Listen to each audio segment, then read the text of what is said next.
Baik, terima kasih banyak Bu. Sama-sama. Bismillahirrahmanirrahim. Assalamualaikum warahmatullahi wabarakatuh. Alhamdulillahi rabbil alamin. Alladzi arsala rasulahu bil huda wa dinil haqq liyuzhirahu ala dini kulli walau karihal musyrikun walau karihal kafirun walau karihal munafiqun. Asyhadu an la ilaha illallah wahdahu la syarikalah wa asyhadu anna Muhammadan abduhu wa rasuluh wa habibuhu wa khatamun nabiyyin wal mab'utsu rahmatan lil alamin.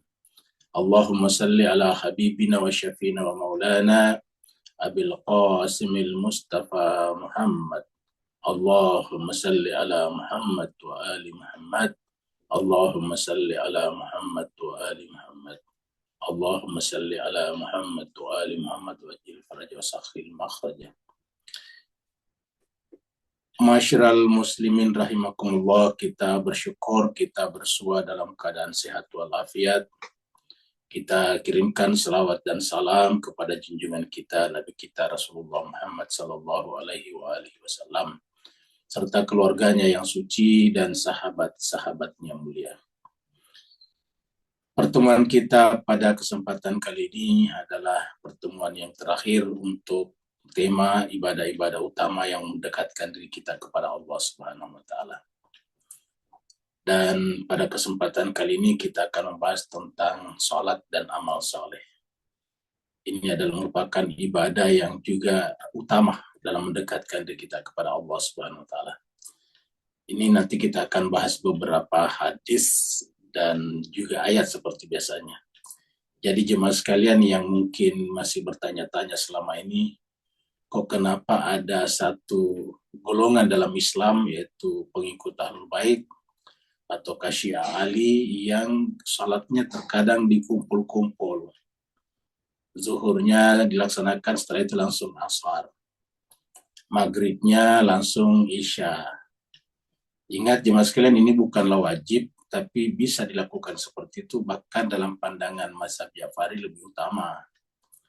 Tetapi bukan salah kalau ada juga yang ingin melakukan secara terpisah-pisah salat zuhur katakanlah jam 12:30, kemudian salat asar jam 3:30, itu tidak salah juga. Jangankan asar 3:30, bahkan asar 5:30 sekarang masih bisa. Jadi asar menjelang maghrib masih bisa. Selama maghribnya belum masuk, selama matahari belum terbenam, ya berarti masih ada waktu asar. Jadi boleh dilakukan. Tetapi nanti kita lihat ayat-ayat yang mendasari kenapa dalam pandangan Ahlul Bait biasanya digabung-gabung, bukan digabung ya, dipercepat asarnya ke depan. Mari kita masuk ke screen untuk membahas tema ini secara rinci. Jadi Bapak Ibu sekalian yang ingin mencatat dalil-dalilnya bisa mengambil pulpen, menyiapkan pulpen dan catatan.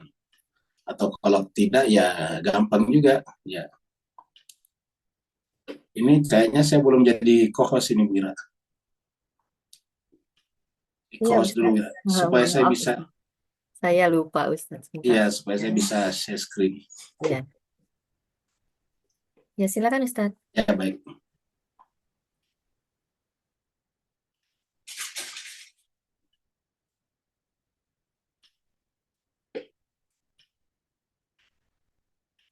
Ya, jadi ini tema kita pada hari ini. Ya, ini masih pertemuan pertama dulu ya. Tema utama dulu kita angkat ya. Jadi ini adalah tema utama kita, yaitu ibadah-ibadah utama yang mendekatkan diri Afwan kita. Ustaz, belum keluar di layarnya Ustaz. Belum ya? Belum ada, Ustaz. Belum ya.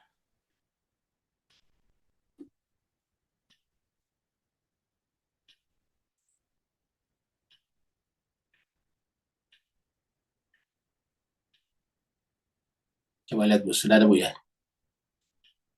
Ya, sudah, Ustaz.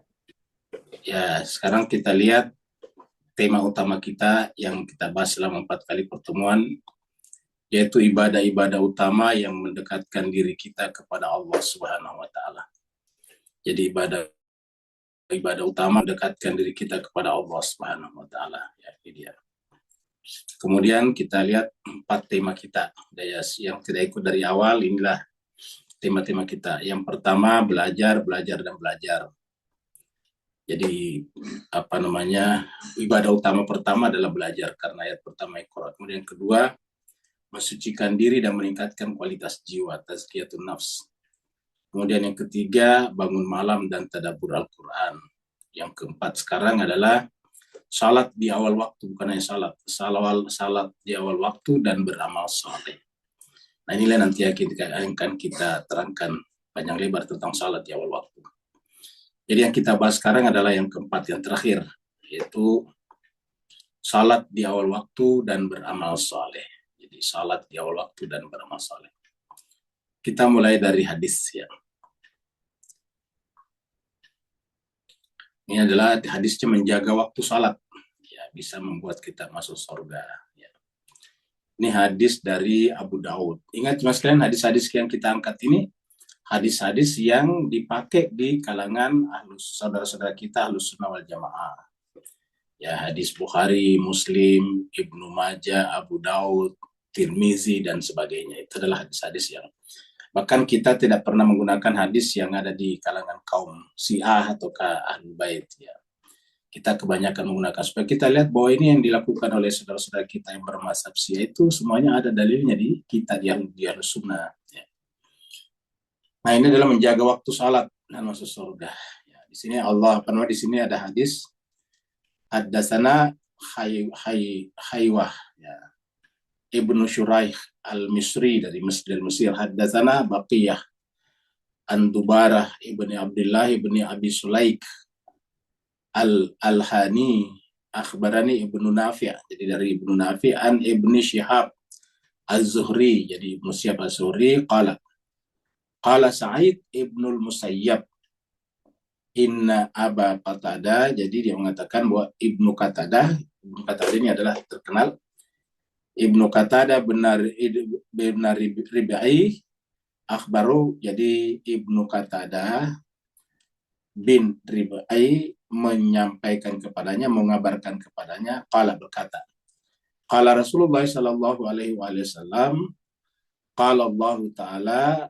Jadi Allah SWT berfirman, berarti ini adalah hadis qudsi, inni faradtu ala ummatika khamsa salawatin.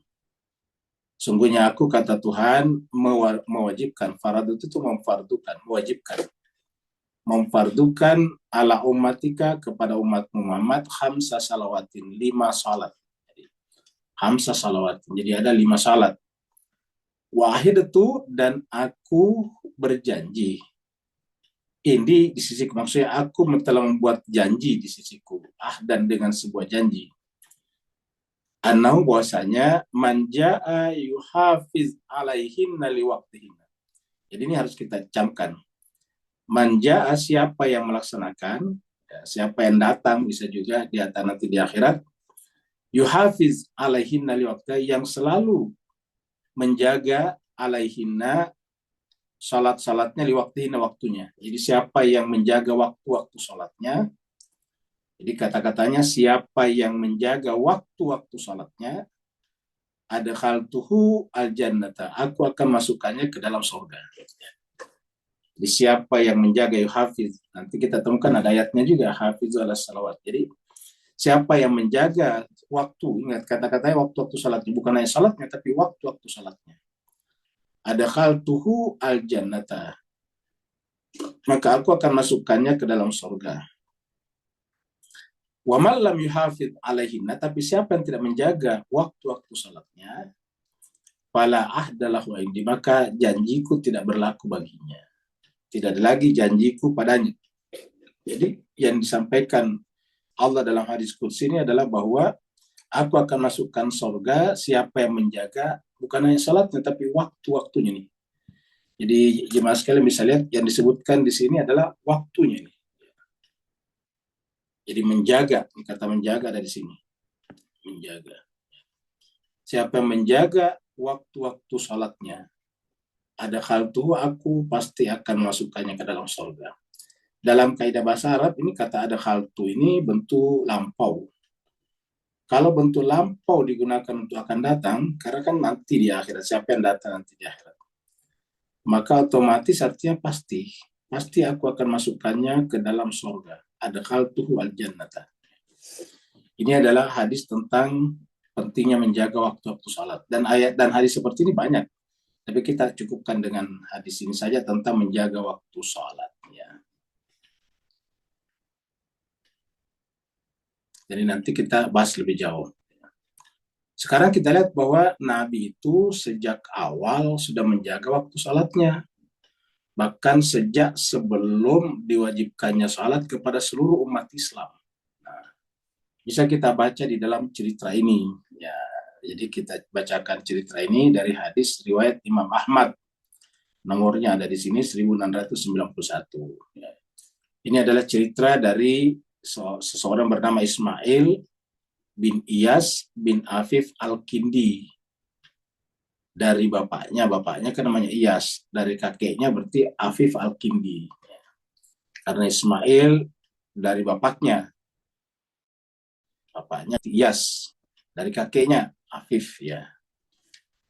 Jadi Ismail menceritakan informasi ataukah hadis yang diterima dari kakeknya yang bernama Afif Al-Kindi. Kakeknya berkata, saya adalah seorang pedagang. Saya datang untuk menjalankan ibadah haji. Lalu saya mendatangi Al-Abbas bin Abdul Muthalib. Al-Abbas ini berarti adalah sepupunya, pamannya Nabi. Ya, kamu gitu, pamannya Nabi. Karena Abbas ini bin Abdul Muthalib. Berarti adalah adik dari Abdullah bin Abdul Muthalib. Bapaknya Nabi kan adalah Abdullah ya, bin Abdul Muthalib. Sedangkan si penutur tadi ini mendatangi Abbas bin Abdul Muthalib, berarti adalah mendatangi pamannya Nabi atau adik dari bapaknya Nabi untuk membeli dagangan darinya, yang kebetulan dia juga seorang pedagang. Demi Allah, ya. Pada saat saya di Mina, ada seseorang laki-laki yang keluar dari dalam tenda yang tidak jauh darinya. Dia melihat ke arah matahari. Perhatikan ini. Jadi kita ulangi lagi. Demi Allah, dia kata bapaknya tadi, kakeknya tadi. Demi Allah, pada saat saya di Mina itu artinya musim haji ya. Dan ingat, musim haji itu sudah ada jauh sebelum Nabi lahir. Jadi demi Allah, pada saat saya di Mina, ada seorang laki-laki yang keluar dari dalam tenda yang tidak jauh darinya. Dia melihat ke arah matahari. Ketika matahari telah condong, orang-orang itu berdiri dan sholat. Ingat, dia melihat ke arah matahari. Ketika matahari telah condong, kata condong itu artinya sudah dulu kisyams. Kan dalam Al-Quran dikatakan ila dulu kisyams. Ya. Dia mulai matahari condong ke barat, maksudnya sudah mulai tergelincir ke barat. Ya. Jadi bukan pas di atas. Kalau di atas itu kan namanya zawal. Jadi ketika matahari telah condong, ya, orang itu berdiri dan sholat. Ya. Jadi ketika matahari condong. Ya. Kemudian keluarlah seorang wanita dari tenda itu juga. Dan berdiri di belakang orang tadi dan ikut sholat. Ya. Lalu seorang anak kecil yang menginjak usia balik, bukan anak kecil sekali karena menginjak usia balik. Ya. Keluar dari tenda tersebut dan ikut sholat bersama kedua orang tadi. Jadi bertiga sekarang sholat. Jadi laki-laki tadi, kemudian perempuan tadi, dan seorang anak muda tadi atau remaja tadi. 3 orang dia sholat. Ya. Sholatnya kapan? Ketika matahari telah condong. Bahkan dia melihat ke matahari tadi untuk melihat bahwa apakah waktu sudah masuk. Jadi artinya tanda menunjukkan dia menunggu waktu sholat. Karena kalau mataharinya sudah terlalu ke barat kan nggak perlu. Ya. Maka saya ingat pada saat itu belum ada jamnya. Belum ada jam tangan seperti sekarang. Maka saya pun bertanya kepada Al-Abbas, siapa orang itu wahai Abbas? Dia Abbas menjawab, itu adalah Muhammad bin Abdullah bin Abdul Muthalib, anak saudaraku. Anak saudaraku yaitu Abdullah adalah saudaranya Abbas tadi. Jadi anak saudaraku, anaknya Abdullah. Abdullah ini saudaraku, kata Abbas. Saya bertanya lagi, siapakah wanita itu?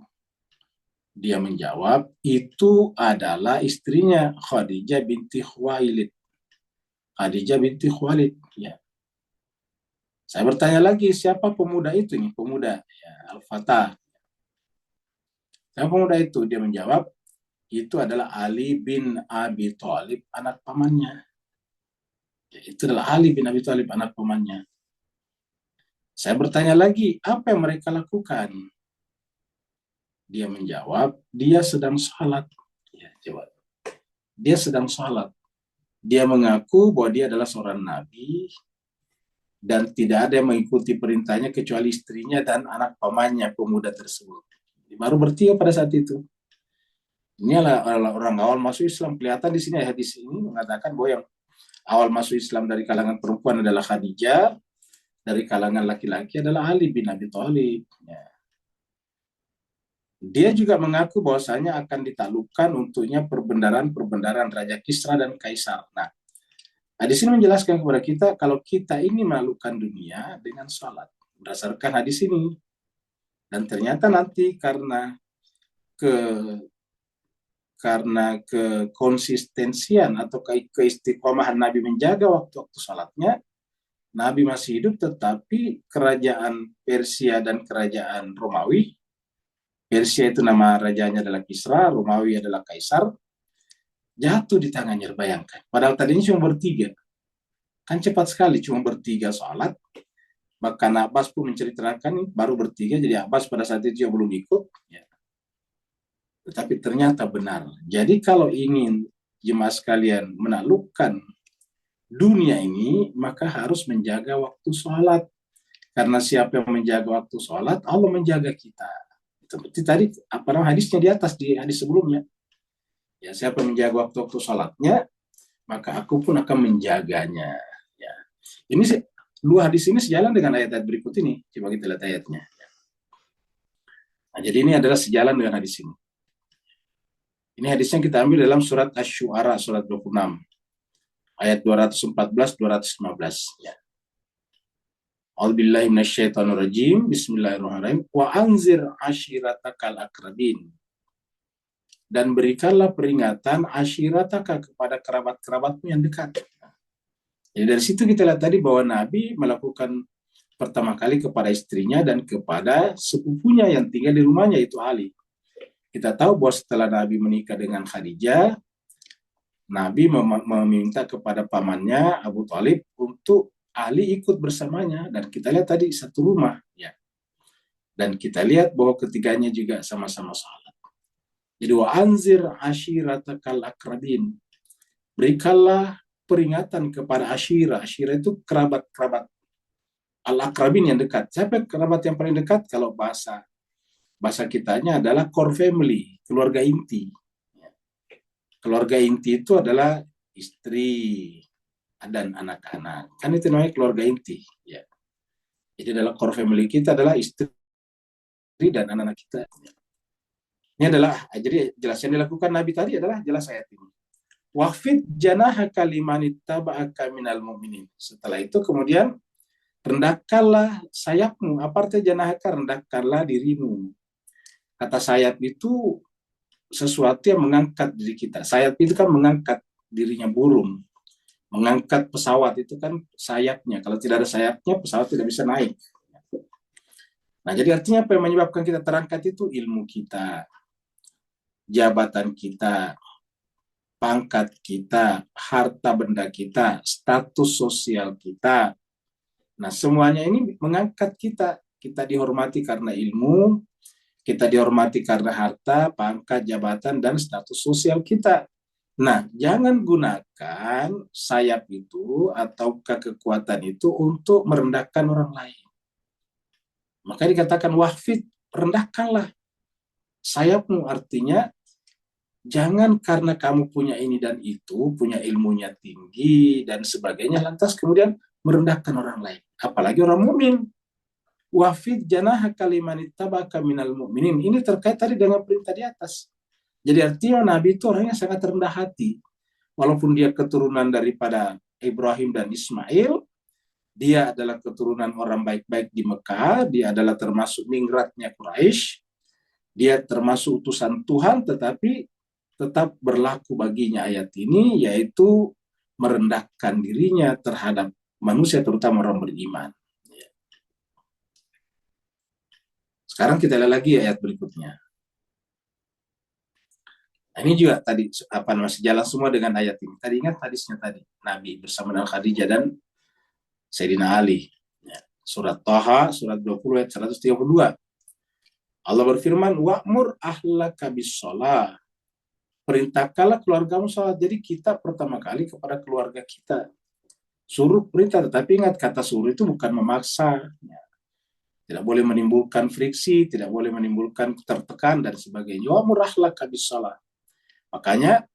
Makanya karena ini adalah pekerjaan jangka panjang, tidak boleh bersifat emosional, temperamental, karena ingat tadi, ayat berikutnya harus merendahkan. Walaupun kita diperintahkan kepada kerabat kita sendiri, kita harus merendah kepada yang tidak boleh menunjukkan otoritas, apalagi otoriter. Tidak boleh menunjukkan otoritas, apalagi otoriter. Maka wa'mur ahlaka bis-shalah, perintahkanlah keluargamu untuk sholat. Dan karena ini adalah jangka panjang, wastabir alaiha. Istabir itu artinya ada kata sabar di dalamnya, tetapi artinya berketerusan. Ya. Jadi istabir itu ada kata sabar, tetapi berketerusan. Ya. Jadi berteguh hatilah, maksudnya berketerusanlah, konsistenlah dalam melakukan itu. Apa sebabnya? La nas'aluka rizqa. Ya. Jadi seakan-akan Tuhan mengatakan kami telah memberikan rezeki kepada kalian. Kami menyuruh kalian salat bukan untuk kepentingan kami, kata Tuhan. La nas'aluka rizqa. Kami tidak pernah minta rezeki dari kalian. Kata-kata la nas'aluka di sini kami tidak minta rezeki, artinya apa? Bukan hanya Tuhan, ada nunya di sini. Berarti Nabi dan Rasul juga tidak pernah minta-minta. Ya, la nas'aluka rizqa. Kami tidak pernah minta rezeki dari kalian. Nahnu narzukuka, kami yang berezeki kepada kalian. Nah, kata-kata ini. Jadi kalau kita menjaga salat kita, atau kita menghidupkan ibadah salat di dalam keluarga kita, ya dengan menjalankan tadi ini, maka Allah menjamin rezeki kita ini. Nahnu narzukuka, kami akan berikan rezeki kepada kalian. Ya. Dan ujung-ujungnya pasti akan baik, bahagia. Kenapa? Ayatnya terakhir, wal akibatu lit taqwa. Dan ending yang baik, akhir yang baik, akibat yang baik adalah untuk orang bertakwa. Siapa itu bertakwa? Bertakwa adalah orang yang selalu melakukan salat, kalau bisa dengan keluarganya. Wa'mur ahlaka bis-shalah wastabir 'alaiha. Seperti itu. Nah, inilah yang harus kita coba hidupkan di dalam kehidupan kita sehari-hari. Salat itu tadi. Jadi makanya kita katakan salat ini adalah ibadah utama di dalam salat, karena ini perintah Tuhan tadinya. Dan sekaligus ayat ini menjelaskan kepada kita apa yang dilakukan Nabi, ya ayat ini. Yang dilakukan Nabi tadi ayat ini. Ya, Nabi lah yang paling pertama melakukan. Ayat sebelumnya tadi Asy-Syu'ara, dan ini juga dilakukan ayat ini. Nabi yang pertama. Jadi intinya adalah setiap ayat yang turun kepada Nabi, maka yang pertama melaksanakan ayat itu adalah Nabi sendiri. Ini adalah surat Hud, ya, surat 11 dan 11. Itu pembagian waktu salat. Jadi sekarang kita bicara waktu salat. Ada dua, surat Hud.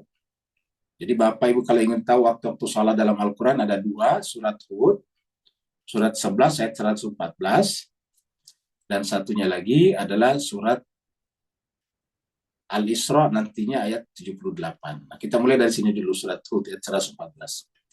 Kenapa kita bicara waktu salat? Ya, karena tadi hadisnya tadi, siapa yang menjaga waktu salatnya, maka saya akan masukkan ke dalam surga, karena aku pun akan menjaga janjiku kepada. Jadi siapa yang menjaga waktu salatnya, maka dia sama dengan menjaga janjiku kepadanya. Maka aku pun akan menjaga janjiku kepadanya, kata Tuhan. Wa aqimis sholata, dan dirikanlah salat. Tarafain nahari. Ya. Tarafa itu artinya dua. Tadinya di sini tarafani, karena dia menjadi mudhaf ilaih, dihilangkan nunnya. Jadi tarafain nahari, dua tepi siang. Tarafa itu dua tepi siang. Jadi dikala salat di dua tepi siang. Ya. Apa itu dua tepi siang? Yaitu salat fajar itu sudah siang. Kalau fajar itu sudah siang. Ya. Yang kedua adalah tepian terakhir, yaitu zuhur sampai ke asar, sampai maghrib, itu tepi. Ya. Yang mulai matahari condong ke barat, itu tepi. Tepi pertama menjelang matahari terbit, tepi kedua adalah ketika matahari mulai condong ke barat sampai matahari terbenam, itu waktu sholat di situ. Kemudian wazulfa minal lail, dan juga pada sebagian malam. Apa sebagian malam? Yaitu salat maghrib dan isya. Jadi selalu malam di situ. Ya. Jadi ada dua di sini, jemaah sekalian, ini tarafan nahari, ya. Tarafain nahari, dua tepi siang. Kemudian zulfa minal lail, ya. Zulfa minal lail. Nah, jadi di sini kita jadikan dua di sini, ya. Salat. Yang pertama adalah salat subuh. Yang kedua adalah zuhur, ya. Asar. Sedangkan yang di sini adalah salat maghrib isya, ya. Maghrib isya.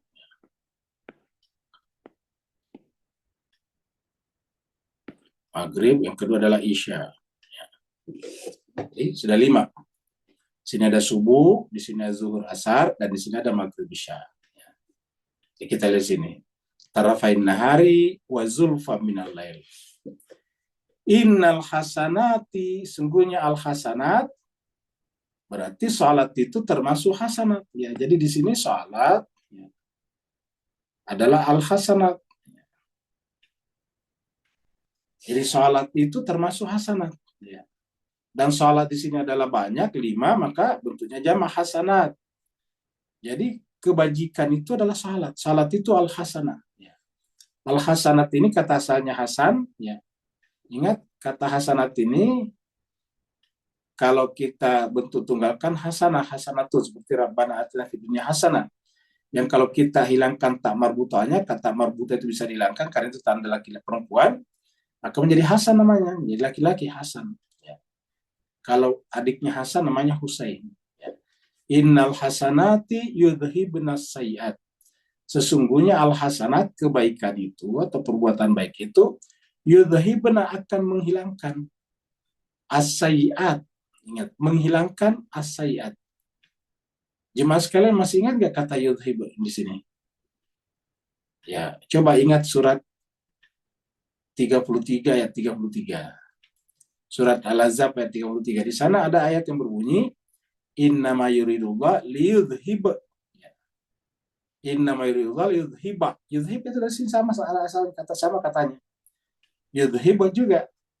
Cuma di sini karena banyak dan perempuan, maksudnya jadi sekaliannya perempuan, bukan orangnya perempuan, tapi kata hasanah itu adalah di situ perempuan, maka menggunakan nun perempuan di sini, ya, nun niswa namanya ini, benar, ya, nun perempuan. Sedangkan di surat Al-Ahzab itu karena Allah yang melakukannya sendiri dan dihitung sebagai laki-laki, maka liyudhiba. Innama yuridullah liyudhiba ankum rijsa ahlal bait wa yutahhirakum tathira. Jadi kalau keluarga Nabi itu sudah otomatis tidak ada kotoran-kotorannya. Nah, kita masih ada. Nah, berharap dengan salat kita ini adalah menghapuskan sayyiat, keburukan-keburukan kita. Jadi artinya pas salat ini bisa menjadi penyebab datangnya syafaat. Ya, untuk terhapusnya nanti dosa-dosa kita oleh siapa? Oleh mereka yang sudah liyudhibna ankum rijsa ahlal bait. Dzalika dzikral lidzakirin. Itu adalah peringatan, pelajaran. Untuk siapa yang mau mengambil pelajaran lidzakirin. Jadi salat ini adalah berisi pelajaran. Jadi kalau kita mempelajari salat itu luar biasa. Mengandung pelajaran yang sangat dalam. Ya, kalau kita pelajari salat itu dari awal, mulai daripada syarat-syarat syahnya seperti wudunya, menghadap ke kiblatnya, bersihnya, menutup auratnya, itu semuanya adalah pelajaran sangat berharga. Kalau kita bahas satu persatu. Nah, salat yang seperti itulah yang yudhibun as-sayyi'at, akan menghapus, akan menutupi, akan mendapatkan pengampunan atas keburukan-keburukan atau dosa-dosa kita. Surat Hud 114. Berikutnya kita lihat surat Al-Isra. Surat Al-Isra ayatnya 78. Nah, di sini kita lihat juga ada waktu salat, yaitu aqimis salat, sama tadi juga perintah salat. Aqimis salata li dulu kisyamsi. Nah, tadi waktu ingat tadi hadisnya ketika di Madinah tadi dan salah seorang atau kakek daripada Ismail tadi ya, yang mengatakan bahwa kakek saya mendatangi Al-Abbas di Mina. Lalu kemudian di sana dia melihat seorang laki-laki keluar dari tenda, melihat ke matahari, lalu kemudian dia sholat diikuti oleh istri dan anak dan seorang pemuda, yaitu Ali. Nah, itu apa? Liduluki syams. Jadi matahari mulai tergelincir. Yang pertama adalah duluki syams ini. Kemudian yang kedua adalah gasakil lail. Kemudian gasakil lail. Gasakil lail. Yaitu gelap malam. Gasak itu sudah mulai gelap. Al-lail malam. Jadi malam sudah mulai gelap. Jadi awal malam. Kemudian wa Qur'an al-fajri dan Qur'an al-fajri. Jadi ada 3 di sini disebutkan. Wa Qur'an al-fajri, ya, supaya tidak tertutup terjemahnya biar Bapak Ibu bisa lihat ya. Wa Qur'an al-fajri. Jadi 3. Dulu kisyams, di sini ada 2 salatnya, yaitu zuhur dan asar. Jadi kita tulis lagi di sini. Di sini ada 2 di sini ya. Ini adalah zuhur, asar. Dan gasakil laili. Sini ada 2 juga, maghrib dan isya. 2 di sini. Jadi kita sebut ini klaster siang, ini klaster malam. Klaster siang ada 2 waktu salat, ada 2 salat, ada 2 jenis ingat. Klaster waktu siang ada 2 jenis salat, yaitu zuhur dan asar. Klaster malam yang dimulai pada saat gelap malam ada 2, maghrib dan isya. Kemudian ketiga adalah wa Qur'an al-fajri, yaitu klaster fajar. Klaster fajar ini adalah satu saja, yaitu salat subuh. Ini adalah salat subuh. Jadi totalnya ada 5, zuhur, asar, maghrib, isya, subuh. Nah, di sini disebut Quran al-Fajr. Kenapa? Karena Quran itu sama dengan salat. Jadi kalau kita salat, baca Quran. Tidak sah salat kalau tidak baca Quran. Makanya di dalam salat wajib baca Fatihah. Fatihah itu adalah induk daripada Al-Quran, umul Quran. Setelah baca Fatihah, baru kemudian baca salah satu surat. Jadi baca Fatihah dulu, setelah itu baca surat, salah satu surat. Itu namanya Quran. Jadi wa Quran al-fajri. Jadi sebetulnya bukan hanya fajar Quran, tapi semuanya. Tapi penjelasan ayat ini menjelaskan kepada kita bahwa salat itu adalah bentuk lain daripada Al-Quran. Jadi kalau kita salat, baca Quran, baca Fatihah dan surat. Wa Quran al-fajri. Jadi kesimpulannya, klaster siang itu mulai masuk kapan? Pada saat matahari condong ke barat, namanya dulu tergelincir. Sama tadi hadis yang membicarakan tentang Nabi yang keluar dari tenda tadi lalu melihat ke langit, melihat matahari condong atau tergelincir, baru dia salat. Tergelincir, mencong sedikit atau miring sedikit ke barat. Dulu kisyams, baru kemudian gasakilal, mulai gelap malam. Makanya kalau di Ahlul Bait salatnya bukan persis matahari terbenam, tapi setelah sedikit agak gelap malam. Karena ayatnya nih gasakil lail. Setelah mulai gelap malam, mulailah di situ ada masuk salat maghrib dan isya. Baru fajar. Fajar itu ketika sudah mulai agak terang. Mana tandanya? Inna Qur'an al-fajri kana masyhuda. Ya, kalau salat fajar itu orang sudah mulai kelihatan. Jadi kata masyhuda di sini. Jadi ingat kata-kata masyhuda di sini, disaksikan di sini. Ya. Maksud disaksikan di sini bukan disaksikan malaikat seperti di sini. Ya. Bukan disaksikan malaikat, tapi disaksikan orang. Maksudnya kalau salat subuh itu sudah mulai kelihatan orangnya. Itu maksudnya. Kalau malam kan tidak kelihatan orang. Ingat, malam itu menutupi. Jadi tanda malam itu ketika orang tidak kelihatan. Ya. Andaikan misalnya tidak ada bulan dan tidak ada lampu, orang keluar malam dan tidak kelihatan itu berarti malam. Kalau sudah bisa kelihatan walaupun tidak jelas siapa orangnya, pokoknya sudah ketahuan, sudah disaksikan kalau di situ ada orang, ya maka itu namanya fajar mulai masuk ataukah salat subuh sudah tiba. Jadi masyhur. Nah, kesimpulannya di sini ada 5 salat di 3 klaster waktu, klaster siang, klaster malam, dan klaster fajar. Klaster siang salatnya 2 zuhur asar, klaster malam salatnya 2 maghrib isya, klaster fajar subuh. Nah, ini penting ya Mas kan. Itulah sebabnya di kalangan saudara-saudara kita Ahlus Sunnah pun atau di masyarakat Islam secara keseluruhan pada tahap tertentu biasa menjamak sholatnya, yaitu baik jamak biasa ataupun jamak qasar. Pada saat dijamak atau dikumpulkan itu yang boleh dijamak cuma zuhur asar maghrib isya. Tidak boleh asar dijamak ke maghrib, isya dijamak ke subuh, subuh dijamak ke zuhur, tidak boleh. Kenapa? Nah, ini jawabannya adalah karena klaster waktunya berbeda. Yang boleh dikumpul salat itu yang klaster waktunya sama. Zuhur dengan asar boleh digabung. Kenapa? Karena klaster waktunya sama, siang. Maghrib dan isya boleh digabung. Kenapa? Klaster waktunya sama, yaitu malam.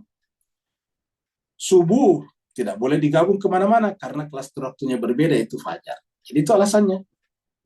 Jadi kalau di jamak salat itu, baik jamak biasa ataupun jamak kasar, hanya 2 yang boleh, yaitu zuhur dan asar, 1 klaster, maghrib dan isya setelah klaster. Tidak boleh kalau berbeda klaster waktunya. Jadi tidak boleh kita menggabungkan salat subuh ke zuhur. Ya. Misalnya kita salat subuh langsung salat zuhur asar, ya tidak boleh. Karena klaster waktunya berbeda. Waktu kita salat zuhur asar langsung salat maghrib isya, ya tidak boleh. Kenapa? Karena klaster waktunya berbeda. Apalagi tidak boleh subuh langsung salat sampai isya. Tidak boleh. Kenapa? Karena belum waktunya. Klaster waktunya belum masuk. Nah, inilah penjelasannya. Jadi klaster waktu siang, klaster waktu malam, dan klaster waktu fajar. Klaster waktu siang adalah zuhur dan asar. Klaster waktu malam maghrib dan isya. Klaster waktu subuh adalah waktu fajar adalah subuh. Kata klaster itu kita bisa sebut dengan apa ya? Dengan jenis siang, malam, fajar. Nah, sekarang kalau Bapak Ibu jemaah sekalian sudah paham ini, kita bisa pindah ke hadis-hadis menjelaskan ini, dan hadisnya banyak sekali. Bahwa Nabi itu menjamak salatnya tanpa alasan. Mari kita lihat. Jadi kalau ingin mencatatnya bisa. Kalau tidak ingin mencatat nama hadis, bisa di screenshot. Jadi Bapak-bapak, Ibu-ibu bisa screenshot nantinya. Jadi kalau muncul nanti di screenshot. Ya. Karena hadisnya banyak, supaya kita bisa sampaikan kepada saudara-saudara kita yang terkadang mengatakan, kok orang Syiah itu salatnya digabung-gabung, kok bisa begitu? Nah, ini ada di hadis-hadis mereka dan banyak sekali. Coba kita lihat. Ini adalah hadis pertama. Pelaksanaan salat 7 dan 8 rakaat. Apa itu 7? Ya, maghrib dan isya kalau digabung kan 7. Maghrib 3, isya 4. Jadi kita sebut 7 karena jangan dikacaukan dengan jamak kasar. Kalau jamak kasar itu cuma maghrib isya cuma 5. Ya, 3 maghrib, 2 isya. Kalau jamak kasar berarti zuhur asar cuma 4, 2. Ini 8. Ya, coba lihat kata-katanya 7 dan 8. 7 dan 8. Ya. Ini adalah 7 dan 8. Jadi pelaksanaan salat itu bisa 7 dan 8 rakaat. Nah, coba kita lihat. Haddatsana Abu Nu'man. Ini hadisnya Bukhari. Gimana sekalian ini perhatikan ini. Dalam kategori hadis ini adalah yang paling tinggi di kalangan Ahlus Sunnah, yaitu Bukhari. Nanti baru Muslim. Jadi hadis Bukhari nomor 510. Ini kita lihat. Haddatsana Abu Nu'man. Qala haddatsana Hammad huwa Ibnu Zaid. Hammad yang dimaksud adalah Ibnu Zaid. An Amri ibni Dinar, dari Amr bin Dinar. An Jabir ibni Zaid, Jabir bin Zaid. An Ibni Abbas, dari Ibnu Abbas. Nah, tadi kan kita bicara Abbas, ini anaknya. Tadi kan kita bicara Al-Abbas, ya di Mina tadi. Abbas bin Abdul Muthalib tadinya, yang ditemui oleh kakeknya tadi Ismail. Kan begitu. Nah, sekarang kita sudah bicara siapa lagi? Bukan lagi Abbas, tapi anaknya. Ibnu Abbas itu berarti putranya Abbas. Nama aslinya adalah Abdullah Ibnu Abbas, tapi biasa ditulis Ibnu Abbas saja. Orang sudah ngerti. Kalau Ibnu Abbas berarti Abdullah bin Abbas. Ya. Jadi Abdullah bin Abbas berarti kan sepupunya Nabi. Ya. Ingat sepupunya Nabi, karena Abbas tadi pamannya Nabi. Jadi dari Ibni Abbas, apa kata Ibnu Abbas? Anna, bahwasanya an-Nabiyya sallallahu alaihi wasallam, bahwa Nabi sallallahu alaihi wasallam, jadi Nabi sallallahu alaihi wasallam di Madinah salat. Ya. Nabi salat di Madinah berapa? Sab'an wa samanian, 7 dan 8. Ya, ini 7 dan 8. Yaitu az-zuhra wal asra wal maghrib wal isya. Nah, kita lihat di sini. Ya, jadi di sini adalah az-zuhur wal asar, ini 1. Ya. Kemudian wal maghrib wal isya ini. Ya. Nah, tadi kita lihat klasternya. Jadi 8 artinya apa? Langsung 8 rakaat. Zuhur langsung asar, jadi 8 rakaat. Samania. Maghrib langsung isya, berarti 7 rakaat. Ini ada 7, ini tadi maghrib isya, dan ini adalah samania. Yang biru ini samania 8. Zuhur asar, zuhur 4, asar 4. Ingat, ini jamak, bukan kasar. Karena kalau kasar bukan samania, tetapi hanya arba saja. Ya. 2 duhur, dan 2 asar. Kalau dia jamak kasar. Jadi ini jamak biasa. Nah, jadi ini dia berikan di dalam hadis Bukhari. Ya, jadi sab'a wa samania. Ya. Tentu maksudnya digabung, karena kalau enggak tidak mungkin sab'a wa samania. Ya. Nah, jadi saya kira jelas. Nanti kita perjelas lagi pada ayat hadis berikutnya, lebih jelas lagi. Ya. Hadis berikutnya kita ambil dari Imam Muslim, ini Imam Bukhari. Ya. Kalau ibu-ibu mau apa tadi? Kalau ingin screenshot, ini kita hilangkan anunya, kita hilangkan garis-garisnya ya, biar Bapak Ibu lebih bersih. Nah, ini dia, bisa di screenshot dulu. Kalau sudah, kita lanjut kepada berikutnya.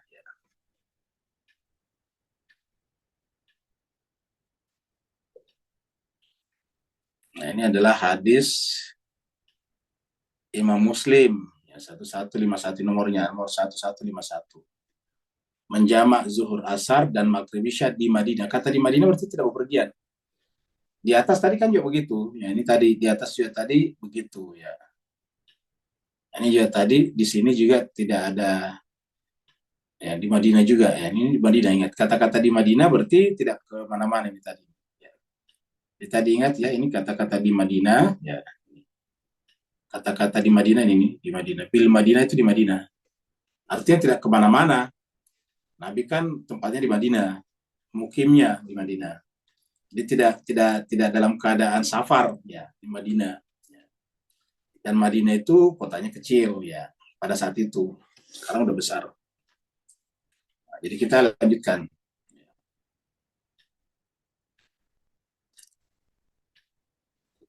Nah, sekarang kita angkat hadis dari Imam Muslim nomor 1151. Haddatsana Abu Bakri bin Abi Syaibah wa Abu Bakri wa Abu Quraib. Qala, keduanya berkata, haddatsana Abu Muawiyah wa haddatsana Abu Quraib wa Abu Sa'id al-Ashajju ya.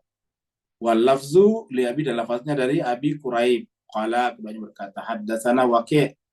Kilahuma, keduanya mengambil dari Anil Amash an Habib bin Ibni Abi Sabit, dari Habib bin Abu Sabit, an Sa'id ibni Jubair, an Ibni Abbas, dari Ibnu Abbas juga. Jadi jelas.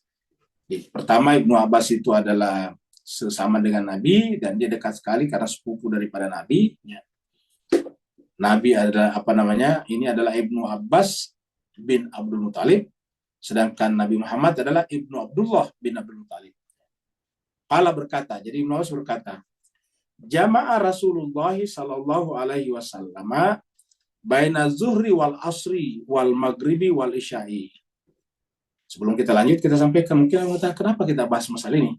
Karena tadi kaitannya dengan menjaga waktu salat. Ya. Nanti kita jelaskan kenapa Nabi menjamak. Ini menyangkut masalah waktu salat. Jadi kita teruskan. Jama'a Rasulullah sallallahu alaihi wasallam baina zuhri wal asri. Jadi Nabi menjamak kata-kata ini. Nabi menjamak, mengumpulkan ya sallallahu alaihi wasallam antara zuhur dan asar. Jadi ini zuhur dan asar ini, ya, zuhur asar, ya. Wal maghrib wal isya, maghrib dan isya, ya. Ini adalah wal maghrib wal isya ini. Ya. Zuhur asar maghrib isya, ya. Kalau kita lihat di sini. Jadi zuhur asar maghrib isya yang tadi disebut dengan tujuan kan tadi ya, sabah samanya tadi ya. Jadi zuhur asar maghrib isya. Ini jamak ini. Di mana? Bil Madinah, di Madinah. Ya, di Madinah. Fi ghairi khaufin wala matarin. Dalam keadaan tidak ada rasa takut, artinya tidak ada yang perlu ditakuti, wala matarin, dan juga tidak ada hujan. Ya. Tidak ada khauf. Khauf itu takut misalnya mau diserang Madinah dan tidak ada hujan. Kalau hujan keras, misalnya katakanlah ya karena waktu itu belum ada payung misalnya. Tapi ini artinya sahabat-sahabat tidak bisa datang ke Nabi walaupun hujan bisa, karena Nabi itu kan rumahnya sambung dengan masjid. Jadi tidak ada uzurnya, tidak ada alasannya. Fi ghairi khaufin wala matarin. Dalam keadaan tidak ada rasa takut yang perlu ditakuti dan tidak ada hujan. Fi hadisi Waqi, di dalam hadis Waqi, khusus untuk Waqi kan di atas tadi Waqi ini. Qala berkata perawi tadi, qultu li Ibnu Abbas. Ya, Waqi berkata, qultu li Ibnu Abbas, aku berkata kepada Ibnu Abbas. Karena Ibnu Abbas sumbernya tadi ini. Aku berkata kepada Ibnu Abbas, lima fa'ala dzalik, kenapa dia Nabi melakukan itu? Lima fa'ala dzalik. Ya. Jadi aku bertanya kepada Ibnu Abbas, lima fa'ala dzalik, kenapa Nabi melakukan itu? Nabi menjawab kata Ibnu Abbas, kai la yukhrija ummatahu. Ini dari Ibnu Abbas. Kai itu agar supaya, kai itu dalam bahasa Arab, kai supaya la yuhrija, bukan la yukh, tapi la yuhrija. Dia tidak ingin menyulitkan umatnya. Perhatikan.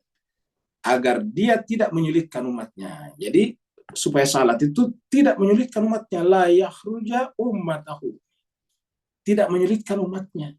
Jadi jelas alasannya, kai la yukhrija ummatahu, supaya tidak menyulitkan umatnya. Ini juga tidak memberatkan umatnya. Hadis riwayat Muslim nomor 1151, 1151. Dan ini banyak sekali, kita sudah lihat dua, Bukhari, sekarang Muslim. Kita masih lihat Muslim satu lagi. Ya.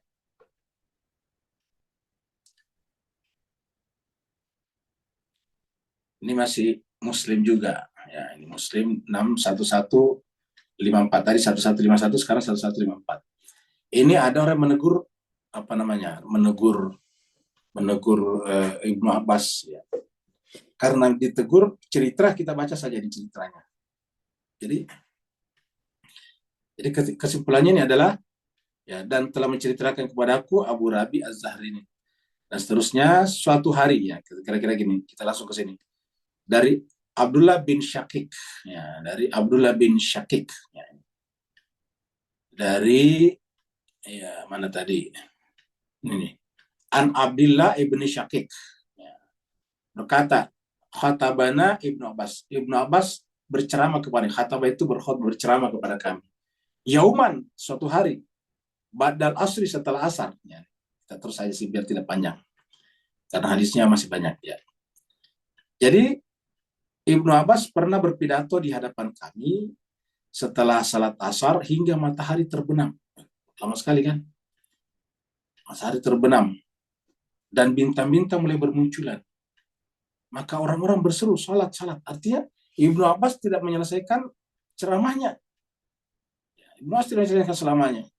Sehingga yang bertanya salat, maksudnya tinggalkan Ibnu Abbas salat. Tidaklah kemudian seorang laki-laki dari Bani Tamim, seseorang yang tak pernah loyo, maksudnya seorang yang tidak pernah alpa di dalam salat dan juga tak pernah malas datang untuk salat, berkata salat. Karena ini orang rajin, tentu orang percaya salat. Tapi Ibnu Abbas tiba-tiba berkata, Ibnu Abbas berkata, jadi Ibnu Abbas tiba-tiba berkata, faqala Ibnu Abbas, atu'allimuni bis sunnah. Apakah engkau hendak mengajariku sunnah? Ya. Apakah kalian mengajari aku sunnah? Ya. Tiba-tiba begitu matahari terbenam, suruh langsung salat. Ya, apa kata Ibnu Abbas? Atu'allimuni as-sunnah ini. Atu'allimuni bis sunnah. La ummalaka. Kalau bahasa Arab tidak ada ibu bagimu, artinya itu upatan, celakalah kamu. Kalau kamu mengajari aku sunnah, itu celakalah kamu. Karena saya ini adalah orang dekatnya Nabi, sezaman dengan Nabi. Bukan hanya orang dekatnya Nabi, sezaman dengan Nabi. Saya sepupu dengan Nabi, ayah saya pamannya Nabi, dan Nabi itu adalah ponakan daripada ayah saya. Ayahnya Nabi itu adalah paman saya, kurang lebih begitulah. Kalau kamu mengajari saya sunnah, celakalah kamu. Jadi pada saat itu sudah ada orang yang sudah mulai ekstrim memaksakan kendaknya seperti itu. Ini kita bisa lihat di sini. Sampai Ibnu Abbas mengatakan la ummalaka, itu celakalah kamu. Selanjutnya Ibnu Abbas berkata, ini summa qala, kemudian Ibnu Abbas berkata, Ra'aitu Rasulullah sallallahu alaihi wasallam, saya sendiri yang menyaksikan Rasulullah sallallahu alaihi wasallam jama'a baina zuhri wal asri wal maghrib wal isya. Nabi menjama antara zuhur dan asar dan maghrib dan isya. Qala Abdullah ibnu Syakik, maka berkatalah Abdullah bin Syakik, maka dalam hatiku ada sesuatu yang mengganjal. Sehingga aku menemui Abu Hurairah. Abu Hurairah kan juga sahabat Nabi juga. Dan kutanyakan masalah ini kepadanya. Apa benar Nabi biasa menjama salatnya? Ternyata iya, Abu Hurairah membenarkan Ibnu Abbas. Abu Hurairah membenarkan Ibnu Abbas. Fa'ataitu Abu Hurairah fasa'altuhu. Lalu aku bertanya kepadanya. Fasaddaka maqalatahu. Ternyata dia membenarkan maqalah, pendapat daripada Ibnu Abbas. Ucapan daripada Ibnu Abbas, makalah daripada Ibnu Abbas. Makalah itu pendapat, ucapan daripada Ibnu Abbas. Ya. Nah, jadi jemaah sekalian serbagnya sudah jelas sekali. Ini adalah hadis Muslim nomor 1154. Ya. Sudah 3 hadis ya. Sebetulnya di Muslim ada berapa, tapi kita cukupkan 2 karena ini konteksnya berbeda. Nah, kita masuk lagi yang berikutnya. Nah, menjamak salat tanpa halangan. Ya. Tadi kita sudah lihat sebetulnya. Ini hadisnya Abu Daud. Jadi sudah ada di Bukhari, ada di Muslim, sekarang Abu Daud. Ya. Nomor 1025. Ya. Haddatsana Utsman bin Syaibah, haddatsana Abu Muawiyah, haddatsana Al-Amash an Habib ibni Abi Sabit, an Sa'id ibni Jubair, an ibni Abbas. Jadi Ibnu Abbas lalu qala berkata, jama'a Rasulullah sallallahu alaihi wasallam baina zuhri wal asri wal maghrib wal isya. Nabi menjamak salatnya antara zuhur dan asar serta maghrib dan isya. Di mana? Bil Madinati. Di Madinah, artinya tidak bepergian, tidak safar. Min gairi khaufin, tanpa ada rasa takut. Wala matarin, tanpa hujan. Faqila li Ibnu Abbas, maka orang berkata kepada Ibnu Abbas, ma arada ila dzalik? Kenapa Nabi melakukan itu? Apa yang Nabi inginkan dengan itu? Qala, Ibnu Abbas menjawab, arada an la yukhrija ummatahu. Nabi ingin untuk tidak menyulitkan umatnya, tidak memberatkan umatnya. Jadi jelas. Hadis riwayat Abu Daud nomor 1025. Jadi sudah berapa hadisnya? Jadi bukan hanya muttafaq alaih, tapi banyak sekali. Masa hadis banyak begini dinafikan? Ya, dinafikan. Hadis berikutnya lagi. Ya. Tanpa takut dan hujan. Sama tadi kita sudah sampaikan. Ya. Sama juga ini. Haddatsana Hannad, haddatsana Abu Muawiyah, an Al-Amash, an Habib ibni Abi Sabit, an Sa'id ibni Jubair, an ibni Abbas qal. Jama'a Rasulullah sallallahu alaihi wasallam baina zuhri wal asri wa bainal maghribi wal isya'i bil madinati min ghairi khaufin wala matarin. Jadi hadisnya sama tadi. Kemudian ditanyakan, ma arada bidzalik? Qala Ibnu Abbas menjawab, arada Allah yukhrijahum. Kata-katanya sama. Tapi perawinya siapa? Tirmizi lagi, coba. Bukan Abu Daud. Sudah berapa itu, coba? Bukhari, Muslim, Abu Daud, Tirmizi. Hadis saya Tirmizi. Jadi kok lengkap begini, cuma sekalian hadisnya banyak sekali. Ya. Jawabannya sama, la yukhrija ummatahu. Dia tidak mempersulit umatnya. Ya. Apalagi dunia sekarang, dunia yang jarak-jarak berjauhan karena jumlah penduduk semakin banyak, kemudian suka macet di mana-mana. Ya. Jadi la yukhrija ummatahu. Hadis Tirmizi. Ya. Kita teruskan lagi. Tidak ingin memberatkan umat sama tadi. Ya. Ini hadisnya siapa ini? Kita ambil. Ini adalah Nasa'i. Ya, sudah ada berapa tadi? Bukhari, Muslim, Abu Daud, Tirmizi, Nasa'i. Ya. 5. Di hampir semua hadis ada. Akhbaran Muhammad bin Abdul Aziz ibni Abi Rizmah wasmu Ghazwan qala haddatsan Al-Fadl ibnu Musa anil Amash an Habib ibni Abi Sabit an Sa'id ibni Jubair an ibni Abbas mengatakan, jadi dari Ibnu Abbas, anna Nabiya sallallahu alaihi wasallam kana, adalah Nabi sallallahu alaihi wasallam kana yusalli salat di Madinah bil Madinah yajma'u, dia menjamaah. Jadi redaksinya agak berbeda menggunakan fi'il mudhari ini. Yajma'u baina salataini, dia menggabung dua salat. Baina zuhri wal asri, antara zuhur dan asar. Wal maghrib wal isya, maghrib dan isya. Min ghairi khaufin wala matarin, tanpa ada rasa takut dan tanpa hujan. Qila lahu lima qala, kemudian ditanyakan kepada Ibnu Abbas, kenapa demikian? Ya. Lima qala li alla yakuna ala ummatihi harajun. Li alla yakuna ala ummati harajun, supaya tidak menimbulkan masalah bagi umatnya, kan begitu. Jadi supaya tidak menimbulkan masalah bagi umatnya, ya, seperti itu. Li alla yakuna ala ummati haraj, ya. Supaya tidak menimbulkan masalah bagi umatnya, memberatkan tadi. Kata-katanya tadi memberatkan umatnya. Jadi saya kira jelas sekali jemaah sekalian, ya. Tidak memberatkan umatnya. Li alla yakuna ala ummati harajun. Hadis riwayat Nasa'i nomor 598. Hadis riwayat Nasa'i nomor 598. Ya. Kita lihat lagi. Coba tahu masih ada hadisnya lagi. Nah, masih ada satu lagi nih. Ya.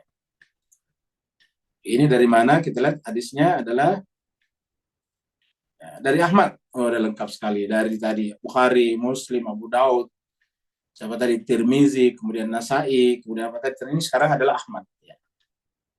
Ya, jadi banyak sekali. Sama tadi. Haddatsan Abu Muawiyah, haddatsan Al-Amash, an Habib, an Sa'id bin Jubair, an Ibni Abbas qala jama'a Rasulullah sallallahu alaihi wasallam baina zuhri wal asri. Rasulullah menjamak antara zuhur dan asar, antara maghrib dan isya bil madinati, di Madinah. Artinya tidak safar. Fi ghairi khaufin, dalam keadaan tidak takut, wala matarin, tanpa hujan juga. Karena siapa tahu Anda berkata mungkin hujan, ini sudah dijelaskan tidak hujan. Mungkin ada ancaman musuh, tidak ada ancaman musuh, la khaufin, kamu gitu. Qila Ibnu Abbas, wa ma arada ila dzalik. Kenapa Nabi melakukan itu? Kata orang kepada Ibnu Abbas. Qala Ibnu Abbas menjawab, arada la yukhrija ummatahu. Nabi ingin tidak memberatkan, tidak menyulitkan, tidak menyusahkan umatnya. Jadi jemaah sekalian berbahagia, udah lihat ya, banyak sekali hadisnya. Ya. Jadi saya kira kalau kita nolak ini kan ya masa hadis sebanyak ini dianggap tidak benar. Ya. Nah, jadi kalau ada yang berkata mengatakan tapi tidak boleh sering-sering. Nah, di hadis ini tidak ada kata-kata tidak boleh sering-sering. Itu pendapat namanya. Itu adalah pendapat yang bersangkutan. Itu namanya opini. Opini. Kenapa tidak ada di dalam hadis?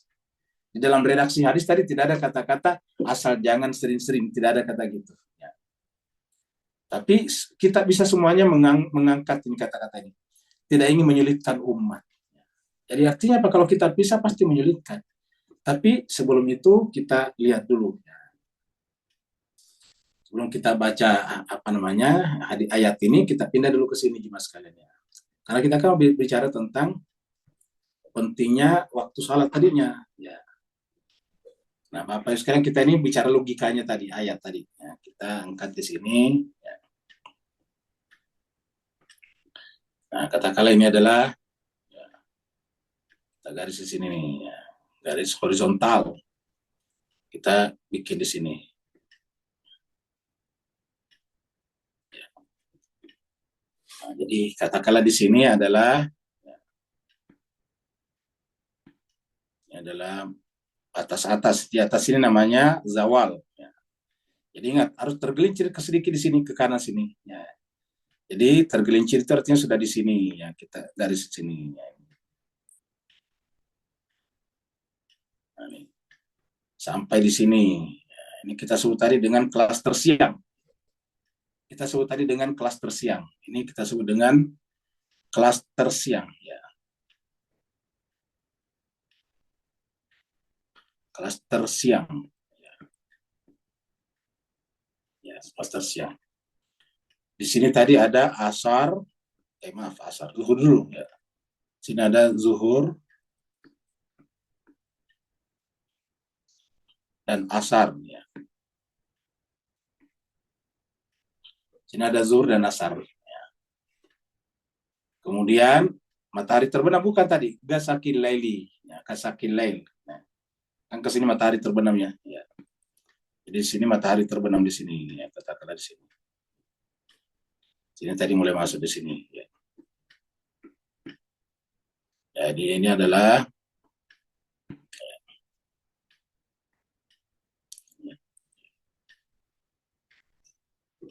nah, sekarang disebut tadi gasakil lail agak masuk agak gelap sedikit. Nah, kira-kira di sinilah ya. Sini. Nah, di sini baru di sini kita tarik ke sini ya. Nah, seperti itu ya. Nah, di sini apa di sini? Ada ya katakanlah kita batasi di sini ya. Tapi titik-titik karena ini batasnya tidak jelas ya karena kan sampai subuh ya. Kita anggap sampai di sini. Di sini adalah kita sebut dengan klaster ya, ini adalah klaster malam. Ya. Sini ada maghrib dan isya. Ya. Dan isya. Ya. Nah, kemudian di sini. Ya. Nah, di sini adalah ketika fajar. Fajar itu artinya apa? Kita lihat sini. Ketika matahari sudah mulai naik ke atas ini, apa namanya cahayanya kan begitu. Nah, kita sebutin saja fajar ya. Sudah kita berdiri sini sudah mulai kelihatan di sini merah. Nah, matahari masih di bawah. Nah, berarti dari sini ya, ya sampai matahari terbit nanti di sini, sampai matahari terbit ya. Sampai matahari terbit ya, kita di sini. Sampai di sini nih. Nah, ini kita sebut dengan klaster fajar ya. Kita sebut ini dengan klaster fajar.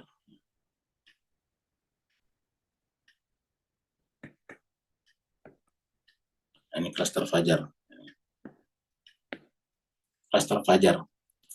Di sini hanya ada satu sholatnya, yaitu salat subuh. Nah, ini. Jadi 5 semuanya. 1, 2, 3, 4, 5. Jadi 1.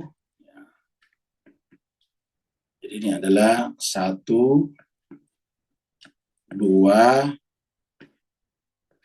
4, 5. Jadi 5 kali salat. Ya, jadi jangan mengatakan cuma 3, 5 salat. 2 di klaster siang, zuhur asar, 2 di klaster malam, maghrib isya, 1 di klaster fajar, yaitu subuh. Jadi waktu sholat di sini nih. Ya. Sebetulnya bisa sampai di sini, tetapi kita batasi di sini biar ini untuk sholat malamnya. Katakanlah begitu. Nah, jadi jemaah sekalian berbahagia, coba perhatikan di sini. Nah, tadi Nabi kita lihat ya, ketika Nabi tadi keluar, dia berdiri, dia kan melihat ke atas tuh. Untuk apa? Untuk melihat matahari condong, karena tadi hadis mengatakan ketika dia melihat matahari condong, dia sholat. Nah, condong sini nih. Nah, sekarang condong mulai berarti sudah mulai masuk waktu zuhur. Nah, katakanlah di sini jemaah sekalian ini yang warna merah namanya, yang kursor saya nih ya. Begitu masuk di sini, kita sholat zuhur. Katakanlah ya, kita kasih katakanlah kalau di Jakarta ya, tentu beda di Malaysia dengan di Singapura dan di Indonesia bagian timur ya. Katakanlah di sini kita ambil ya, ya kita ambil di sini jam 12.15 lah, katakanlah gitu ya. 12.15 ya gitulah. Katakanlah ini 12.15. Begitu 12.15 masuk ini ya. Yang ini yang merah nih 12.15, maka kita salat zuhur. 4 rakaat tadi. Bisa dimulai dengan anu dulu, dimulai dengan qabliyah dulu 2 rakaat. Terus kemudian salat zuhur, qamat salat zuhur 4 rakaat. 4 rakaat itu artinya 2 rakaat pertama tasyahud, 2 rakaat berikutnya tahiyat akhir. Nah, boleh setelah itu kita kemudian salat ba'diyah, salat sunat, rawatib. Pertanyaannya jemaah sekalian, coba dengarkan baik-baik, simak baik-baik. Pertanyaannya, ketika di sini kita tunaikan langsung salat zuhur dan sudah ditunaikan setelah salam dan setelah salat ba'diyah 2 rakaat misalnya, pertanyaannya masih adakah waktu salat untuk zuhur? Masih adakah kewajiban zuhur bagi kita kalau sudah menunaikan? Jawabannya tidak ada. Karena sudah tidak ada, kalau begitu sisa waktu buat siapa? Buat asar. Sisa waktu buat asar. Ya, kita bikin gambar lah begini, biar lebih tepat ya. Ya, ini kita ambil di sini. Ini. Katakanlah kita salat zuhur sampai di sini nih. Bengkok ya. Katakanlah sampai di sini ya. Sampai misalnya di sini ya. Ini adalah 12 ya. 45 misalnya, 5,5 jam ya, katakanlah itu 45, 12.45 ya. Katakanlah kita salatnya 30 menit ya. 12.15, 12.45 sudah selesai salat zuhur. Ya, jadi sudah selesai di sini nih salat zuhur di sini ya. Dengan segala macam salat sunatnya yaitu qabliyah dan ba'diyah. Nah, sekarang ini masih ada waktu di sini. Nah, sekarang karena salat zuhur sudah ditunaikan, sisa waktu ini buat siapa? Jawabannya buat asar, kan begitu jemaah sekalian. Jadi jawabannya buat asar ini. Ya. Kenapa? Karena sudah habis buat zuhur. Zuhur tadi ini awal waktu tadi nih. Bolehkah zuhur di sini? Boleh, tetapi ini awal waktu tadi. Kan dikatakan contohnya Nabi tadi keluar di Mina melihat ke atas. Al-Quran juga mengatakan liduluki syams. Berarti awal waktunya di sini. Karena tadi hadisnya mengatakan siapa melihara waktu sholatnya. Ya. Maka siapa yang sholat begitu waktu masuk di sini, lalu kemudian awal waktu salat, setelah selesai di sini, berarti sudah habis waktu zuhur. Maksudnya sudah tidak ada lagi kewajiban zuhur. Mohon maaf, tidak ada lagi kewajiban zuhur. Kenapa? Karena kita sudah menaikkan zuhur di sini, yang merah nih, yang pink ini, yang merah jambu nih. Ya. Nah kalau begitu ya waktu yang tersisa buat siapa? Buat asar. Jadi kalau begitu di mana awal waktu asar? Ya di sini. Ya. Jadi awal waktu asar itu di sini jemaah sekalian. Ya. Bolehkah di sini? Boleh. Misalnya kita salat asar di sini. Ya. Misalnya nanti kita mau salat asar di sini. Ya. Kita mau salat asar di sini. Ya. Di sini. Kira-kira jam. Ya, katakanlah di sini kita mau salat asar di sini. Ya. Katakanlah ini adalah jam 15.30. Gitu. Kita mau salat asar. Bolehkah? Ya boleh. Di sini bahkan boleh juga di sini nih. Kita masih boleh salat asar di sini nih. Di sini katakanlah misalnya jam 17 ya. 17.40 katakanlah begitu. Kalau maghrib masuk katakanlah matahari terbenam maksudnya 17.45 atau 17.50. 17.50 boleh asar. Tetapi artinya Pak, ini bukan di awal waktu namanya. Ini di akhir waktu, ini di tengah waktu ya. Ini di akhir waktu menjelang matahari terbenam, menjelang habis. Ini adalah di tengah waktu. Lalu di mana di awal waktu salat asar? Ya di sini. Nah, ini dia nih. Jadi awal waktu asar itu adalah di sini. Nah, di sini nih. Ya, pas selesai waktu salat zuhur inilah awalnya, yang warna hijau ini adalah asar. Ya. Nah, tinggal sekarang kita mau lakukan di awal waktu kah, di tengah atau di akhir, terserah.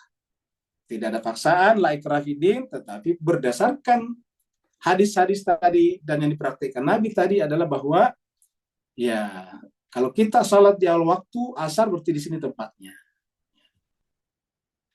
Begitu juga nanti maghrib isya sama, kasusnya sama. Ya, begitu selesai maghrib otomatis waktu isya masuk. Ya. Misalnya di sini salat sini nanti adalah salat apa namanya? Salat maghrib masuk di sini. Ya. Kita lakukan di sini. Maka begitu selesai salat maghrib, katakanlah salat maghribnya selesai di sini, ya. Ya, katakanlah ini tadi adalah 18, ya, 15, ya. Kemudian di sini adalah 18, 30 menit juga, berarti 45 juga, ya. Berarti setelah selesai ini langsung bisa salat isya lagi, kan begitu. Kenapa? Karena sudah selesai salat isya, ya. Salat isya sudah selesai di sini. Nah, jadi inilah jemaah sekalian sebagai pembahasannya. Tapi ini pandangan yang biasa menjama salatnya berdasarkan hadis-hadis tadi dan 2 ayat yang berbicara tentang waktu salat. Surat Hud, ya tadi kita sudah lihat surat Hud, surat 11 ayat 114 dan surat 17 ayat 78 tadi. Ya. Surat Hud 114, surat 17, surat Al-Isra ayat 8. Dan hadis yang banyak sekali tadi, Bukhari, Muslim, Abu Daud, Tirmizi tadi, Ahmad, banyak tadi. Kita sudah lihat tadi banyak sekali hadisnya. Nah, inilah jemaah sekalian sebagai pembahasan hadis kita pada kesempatan kali ini. Nah, kita teruskan lagi di sini ya. Nah, kita lihat Al-Quran mengatakan hafizu ala salawati wa salatul wusta. Jagalah salat 5 waktu kalian dan salat wusta. Apa salat wusta? Nah, ini salat wusta di sini. Inilah salat wusta. Yang pertama di sini ada asar. Kenapa? Karena dia asar di antara ini dengan ini. Ya, ingat. Ini dia. Wusta itu adalah antara zuhur dan terbenam matahari, berarti asar maksudnya. Ya. Wusta di sini adalah antara maghrib dengan fajar, berarti isya maksudnya. Jadi salat wusta itu kita jelaskan di sini. Wusta itu adalah, ya kita tandai di sini. Wusta itu adalah ini asar dan isya. Kalau kita tidak lakukan asar setelah zuhur, bisa ketinggalan, apalagi sibuk. Kalau kita tidak lakukan isya setelah maghrib, bisa ketinggalan, ngantuk misalnya.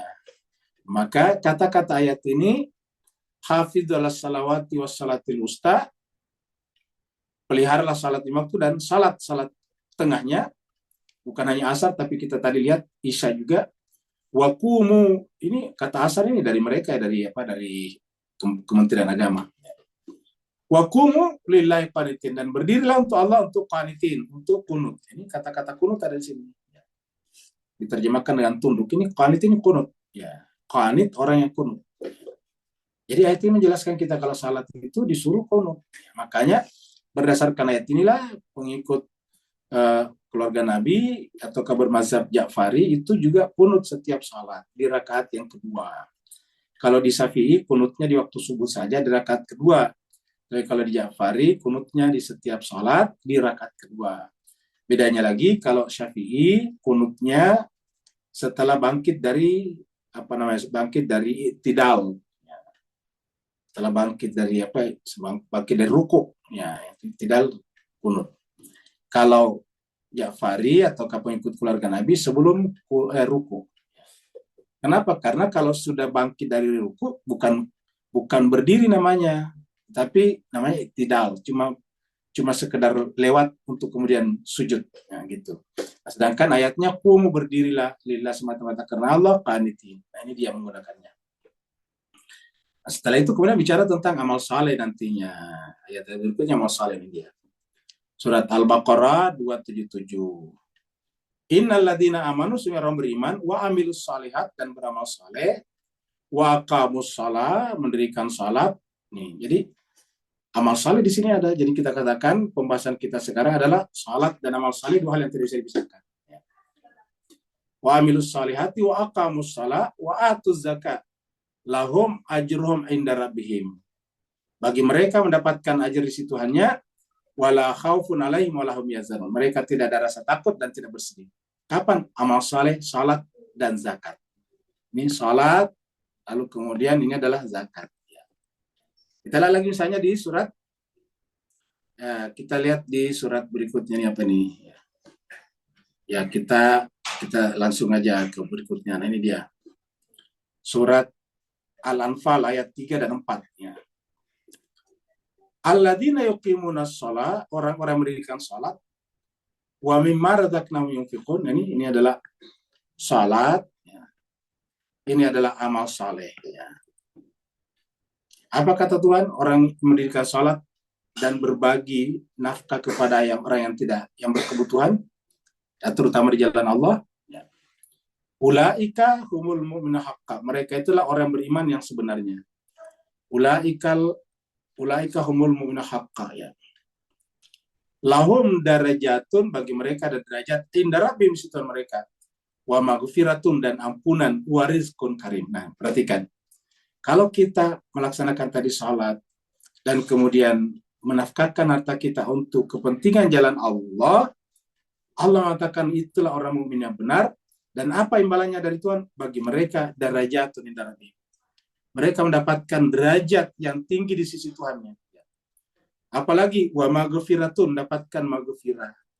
Apalagi warizqun karim.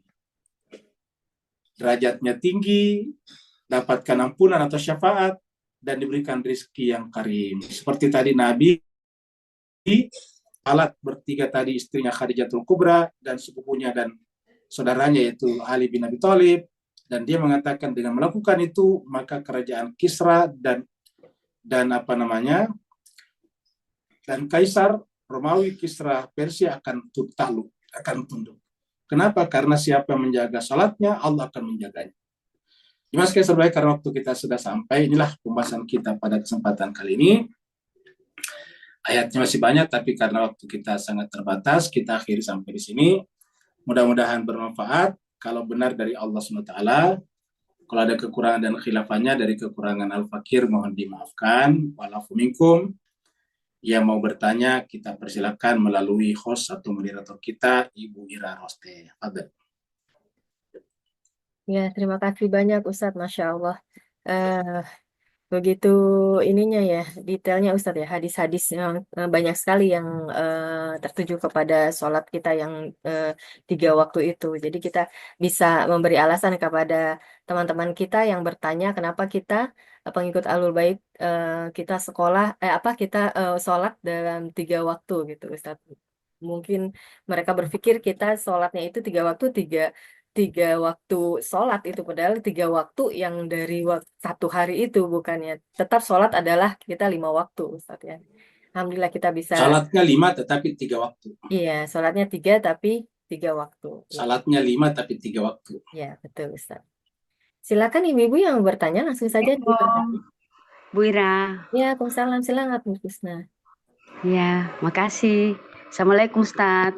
Waalaikumsalam warahmatullahi wabarakatuh, Bu Husna. Minta maaf, Bu Ira, saya ambil duluan karena waktu masuk sholat sudah di sini juga. Iya, Oh, ya. silakan.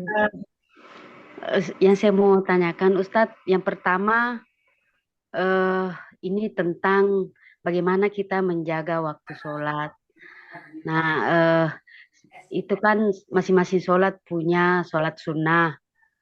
Nah, kalau duhur asar kan masing-masing 8 rakaat Ustadz. Nah, kadang-kadang kan kita Ustadz punya ada kegiatan yang tidak bisa ditinggalkan. Nah, ini kan kita juga mau melaksanakan semua sunatnya Ustadz. Apakah bisa Ustadz, karena takutnya kalau kita sholat duhur dulu dengan sunatnya, nah kemudian kita melanjutkan kegiatan, takutnya waktu asar ini yang lewat waktu abdolnya.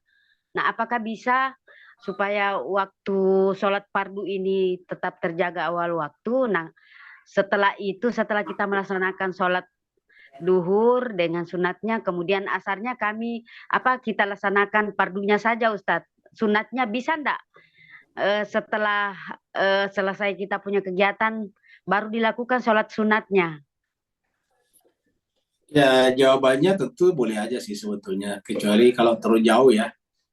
Ya, tapi intinya adalah kalau kita punya kegiatan, maka dan kegiatan itu sifatnya wajib seperti dokter yang melayani pasiennya, atau meeting di kantor, atau janji dengan orang, maka harusnya salat-salat sunatnya tadi, rawatibnya namanya, bisa ditiadakan.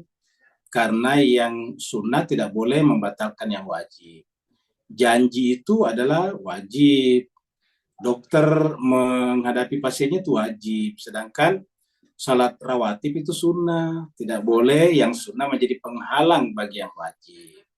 Seperti itu Bu Husna. Jadi kalau misalnya Bu Husna ada kegiatan yang sangat penting, maka cukup salat fardu zuhur saja 4 rakaat.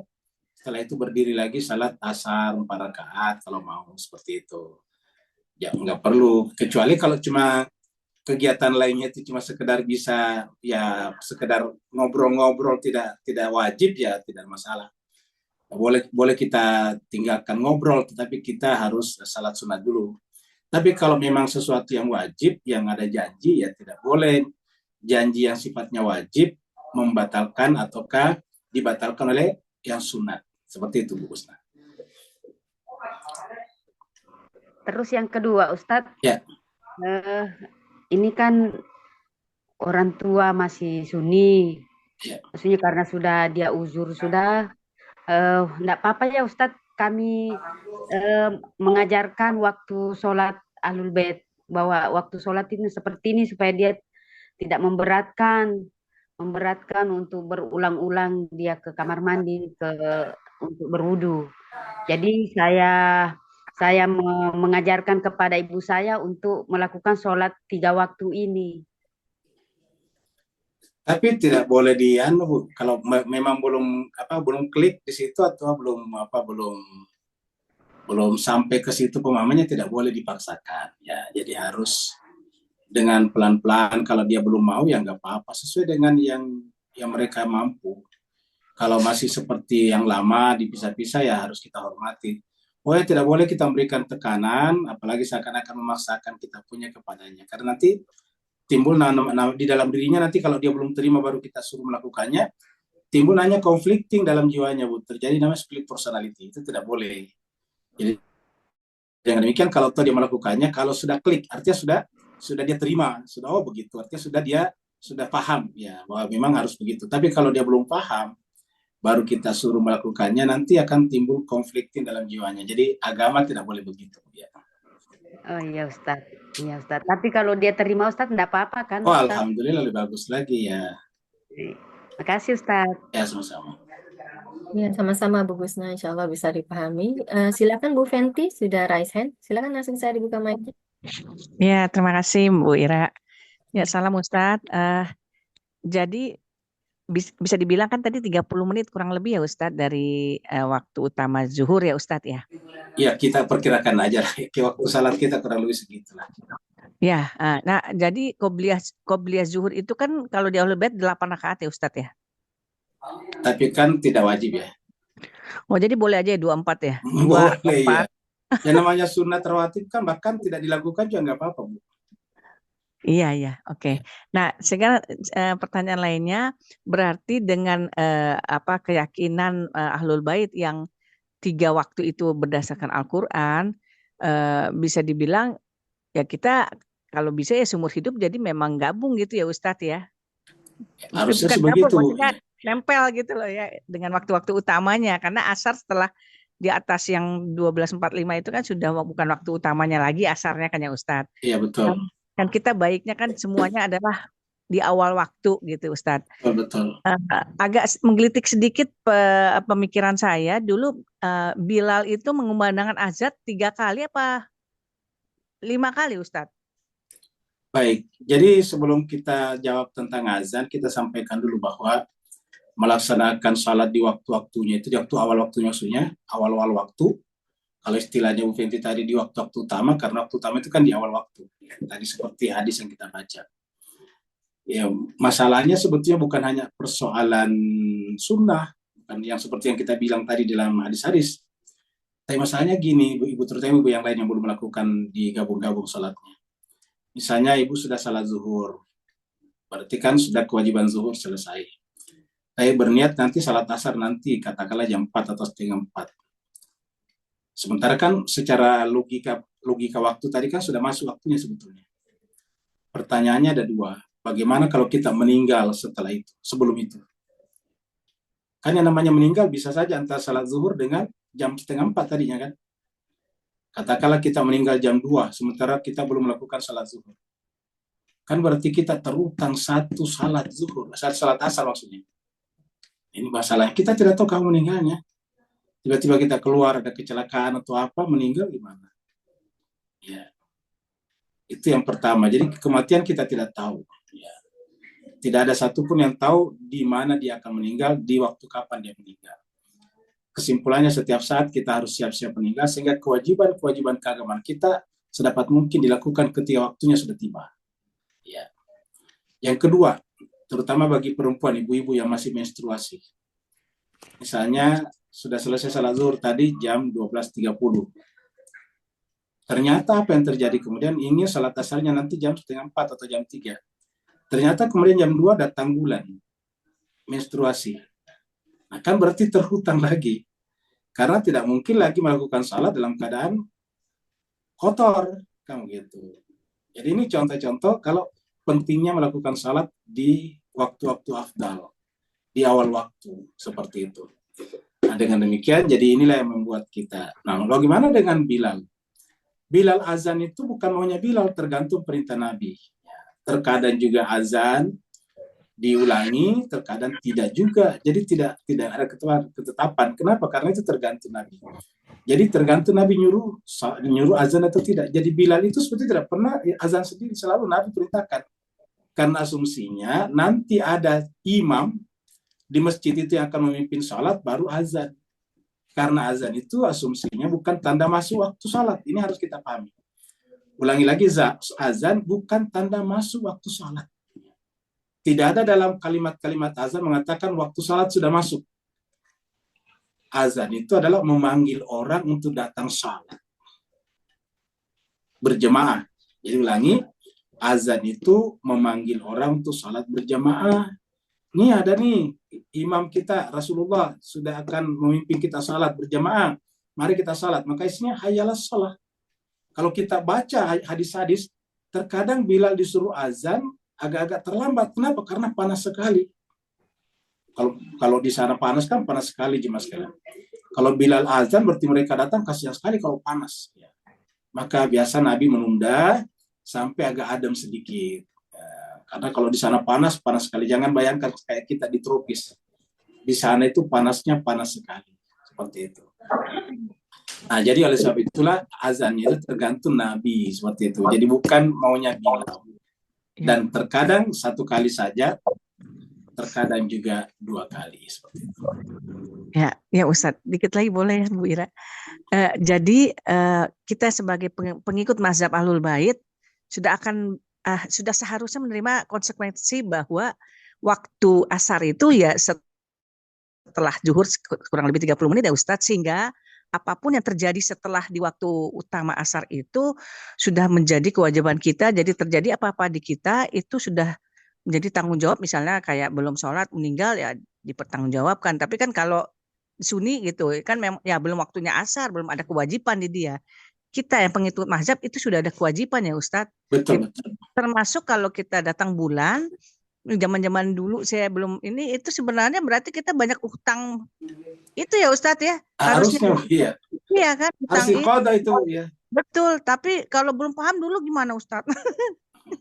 Belum paham seperti itu karena hanya mikir waktu itu ya itu afdol, tapi tidak seperti sekarang ya harusnya udah masuk waktu ya sudah wajib sholat, harusnya kan gitu ya. Iya.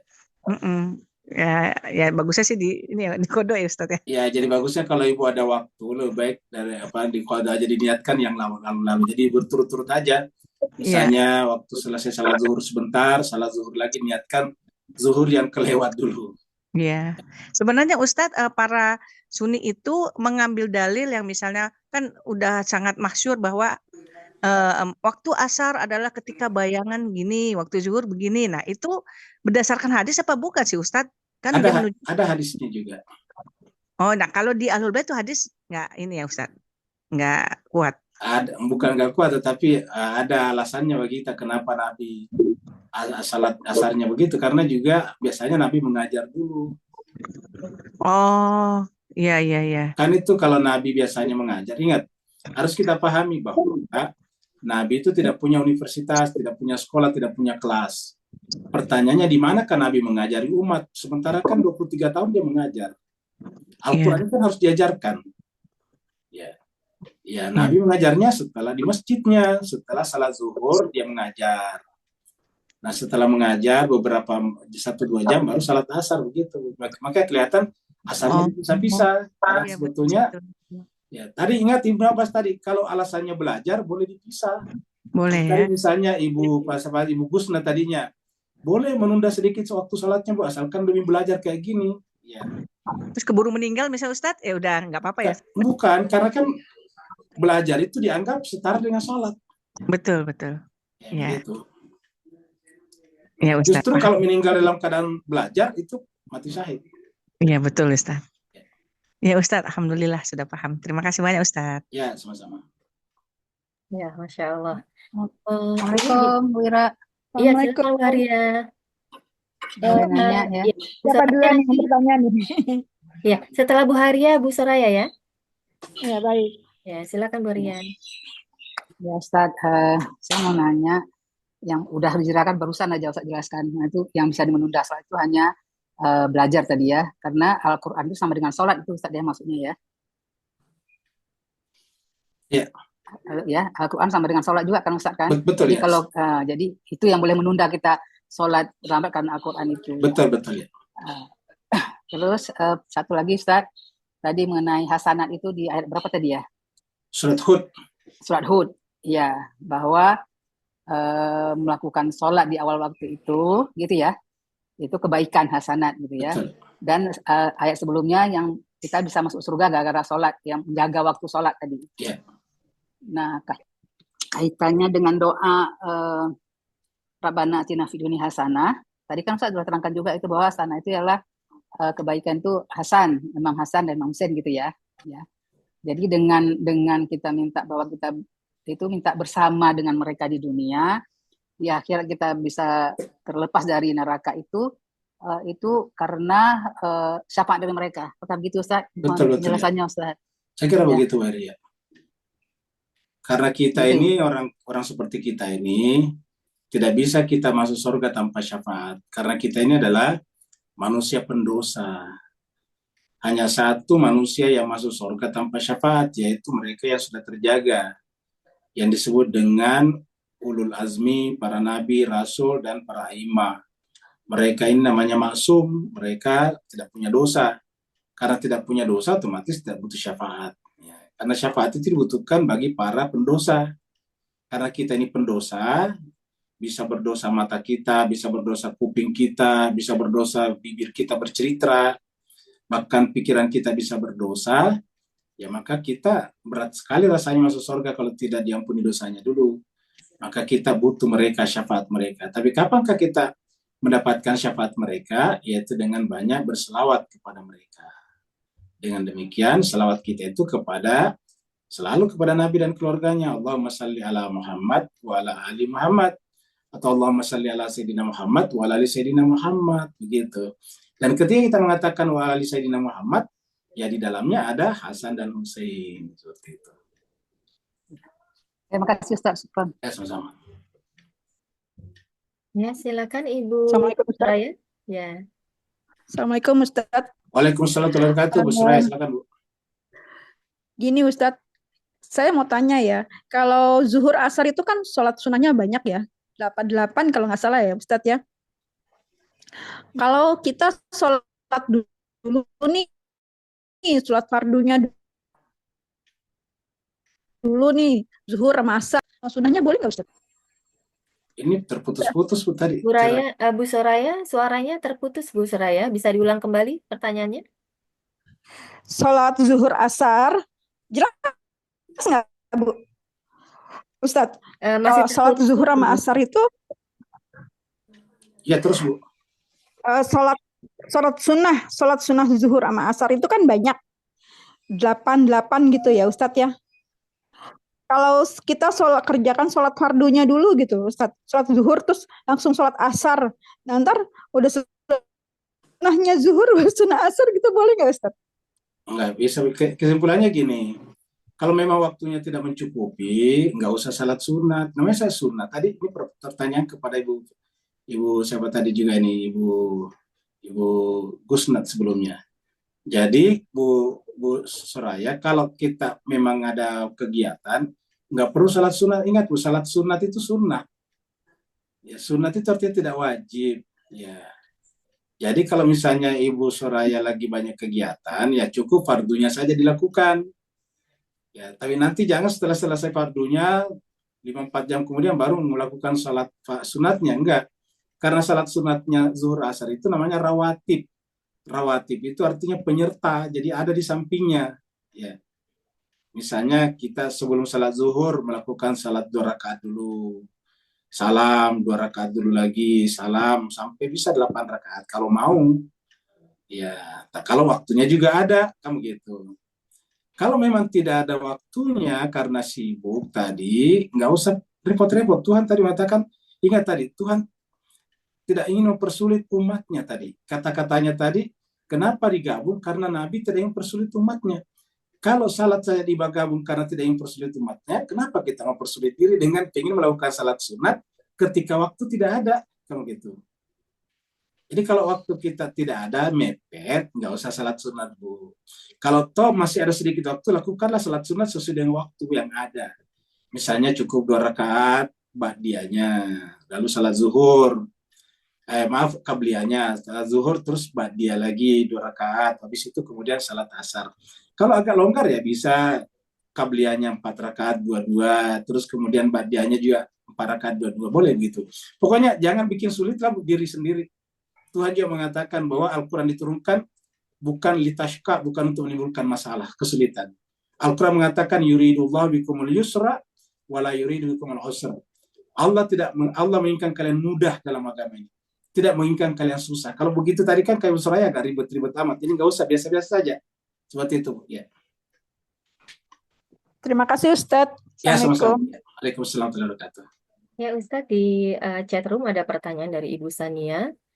Kalau untuk yang pertanyaan pertama sudah terjawab, tadi Ustadz sudah menjelaskan tentang sholat yang afdolnya yang untuk dilakukan.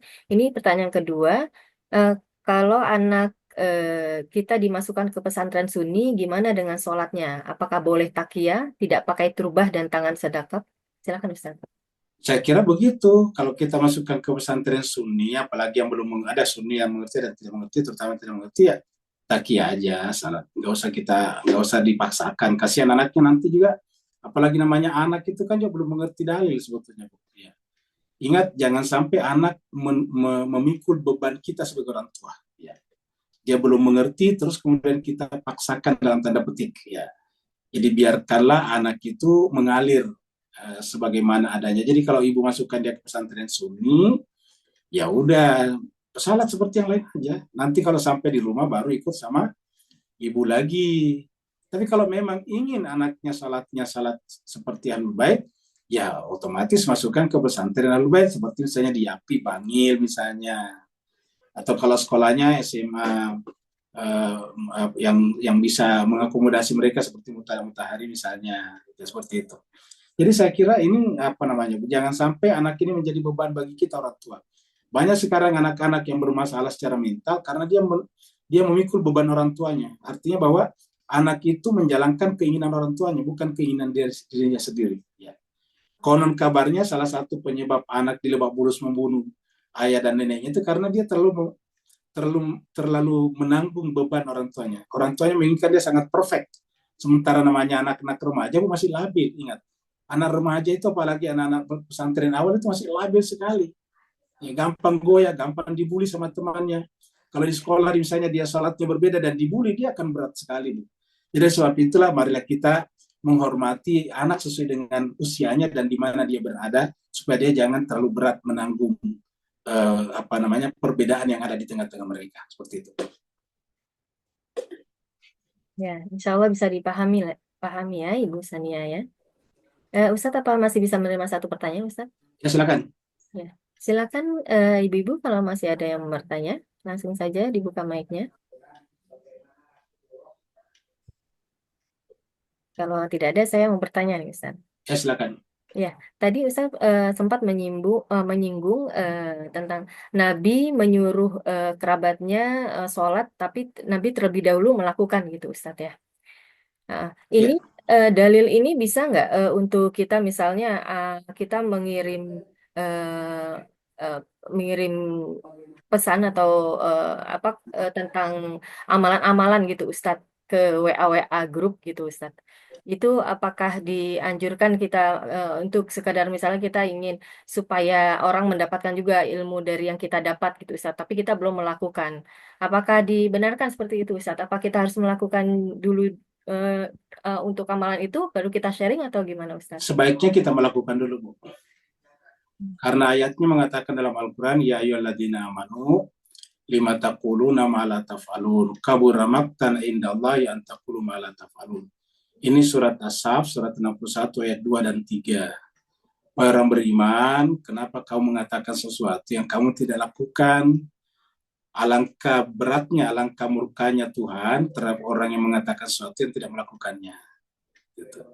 Jadi sedapat mungkin kita mengamalkan, karena nanti terlalu banyak doa-doa padahal tidak ada yang mengamalkannya. Bagaimana kita berharap orang yang mengamalkan, yang ngirim doa aja tidak mengamalkan? Karena namanya ngirim-ngirim itu paling gampang sebetulnya, Bu. Nanti gampang sekali, tetapi nanti orang akan jengah juga. Kenapa? Karena tidak ada kontak batin. Kapan kontak batin? Kalau kita sendiri mengamalkan. Jadi yang kita sampaikan itu diri kita sebetulnya, bukan bacaan doa, tetapi diri kita. Konon kabarnya kenapa buku-buku dan pesan-pesan Imam Khomeini itu sangat-sangat berbobot, karena disampaikan itu dirinya. Ya, bukan hanya sekedar bacaan-bacaan, bukan hanya literatur, tetapi dirinya disampaikan seperti itu. Jadi harusnya sedapat mungkin kita mengamalkannya dulu, baru kemudian kita menyampaikannya di grup-grup. Kecuali kalau ada yang minta kepada kita, ya boleh. Karena dia minta, kita sendiri belum mengamalkan, nggak apa-apa, karena dia minta kok. Ada yang tahu nggak doa begini? Ya boleh, karena kita punya PDF-nya misalnya, kita kasih misalnya doa-doa yang diminta, seperti itu. Ya baik Ustadz, Masya Allah bisa dipahami Ustadz Insya Allah. Ya, ya karena waktunya juga sudah terdengar suara azan nih Ustadz. Dan waktunya juga sudah cukup ya, kita akhiri sampai di sini. Sekali lagi saya terima kasih kepada Ustadz Muhammad Rusli Malik yang sudah memberikan kita 4 kali pertemuan. Nanti untuk pertemuan ini insya Allah akan saya sharing juga untuk rekamannya.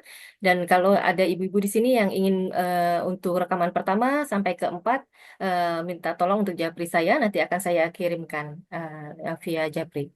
Dan terima kasih juga kepada ibu-ibu yang sudah hadir. Insya Allah nanti untuk kajian-kajian Hadijah Majelis Ta'lim Hadijah Kubro akan saya kabarkan di WA Group Insya Allah.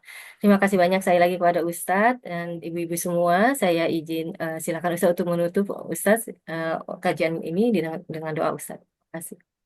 Baik, bismillahirrahmanirrahim. Alhamdulillahirabbil alamin, hamdan syakirin, hamdan na'imin, hamdan yuafi ni'amahu wa yukafi mazidah.